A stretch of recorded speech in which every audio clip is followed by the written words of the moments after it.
మద్యం కుంభకోణంలో YCP MP Mithun Reddy కాసేపట్లో సిట్ ముందు విచారణకు రానున్నారు. కాసేపటి క్రితమే గన్నవరం చేరుకున్న మిథున్ రెడ్డి నేరుగా సిట్ కార్యాలయానికి బయలుదేరారు. అయితే శనివారం విచారణకు రావాల్సిందిగా ఢిల్లీలో ఉన్న మిథున్ రెడ్డికి నోటీసులు అందజేశారు.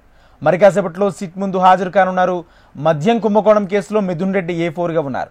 విచారణ అనంతరం అరెస్ట్ చేసే అవకాశం ఉన్నట్లు తెలుస్తుంది. సిట్ దర్యాప్తులో పలు కీలక విషయాలు బయటపడ్డాయి. 300 పేజీలతో ప్రాథమిక ఛార్జ్షీట్ను సైతం సిద్ధం చేశారు. నాటి మంత్రి నారాయణస్వామికి సైతం సిట్ నుంచి పిలుపు వచ్చినట్లు తెలుస్తుంది. ఇదే అంశానికి సంబంధించి పూర్తి సమాచారం మా ప్రతినిధి శ్యామ్ అందిస్తారు. శ్యామ్. Good afternoon Rajendra. మరికొద్ది సేపట్లో ఎంపీ మిథున్ రెడ్డి సిట్ విచారణకు హాజరు కాబోతున్నారు. ఇప్పటికే ఢిల్లీ నుంచి ఆయన గన్నవరం విమానాశ్రయానికి చేరుకున్నారు. అక్కడ కూడా కొద్ది మీడియాతో కూడా మాట్లాడారు. కేవలం రాజకీయ కక్ష సాధింపుల చర్యల్లో భాగంగానే ఈ మద్యం కుంభకోణం కేసులో అందరి పేర్లు కూడా ఇరికిస్తున్నారు. వాస్తవంగా మద్యం కుంభకోణం కేసు అనేది లేదు, కేవలం రాజకీయ కక్షతోనే ఇవన్నీ కూడా చేస్తున్నారు.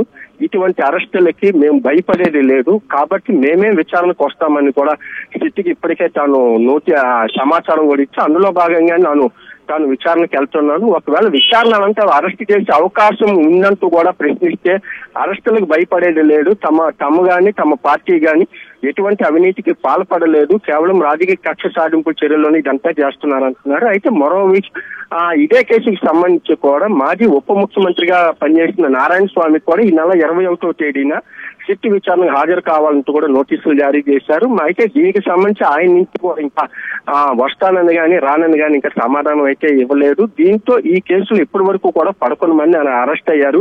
ఒకవేళ ఈ రోజు మిథున్ రెడ్డిని కూడా అరెస్ట్ చేసే అవకాశాలు లేకపోలేదు. ఇప్పటికే అరెస్ట్ నుంచి మినహాయింపు కోరుతూ ఇప్పటికే రాష్ట్ర హైకోర్టు అలాగే సుప్రీంకోర్టును కూడా మిథున్ రెడ్డి ఆశ్రయించినప్పటికీ కూడా అక్కడ అతనికి చుక్కెదురైంది. అక్కడ కూడా దీని నుంచి మినహాయింపు ఇచ్చేందుకు కూడా కోర్టు కూడా సస్యమేరా ఉంది. దీనికి ప్రాథమిక సాక్ష్యాలు ఉన్నాయంటూ కూడా ఇప్పటికే సిట్ కూడా చెప్తున్న నేపథ్యంలో మీరు వెళ్ళి విచారణకు హాజరు కావాల్సిందే, అరెస్ట్ కావాలంటే ఛార్జ్ షీట్ వేసే ముందు అరెస్ట్ జరగకుండా ఎలా ఉంటుందంటూ కూడా సుప్రీం కోర్టు ప్రశ్నించింది.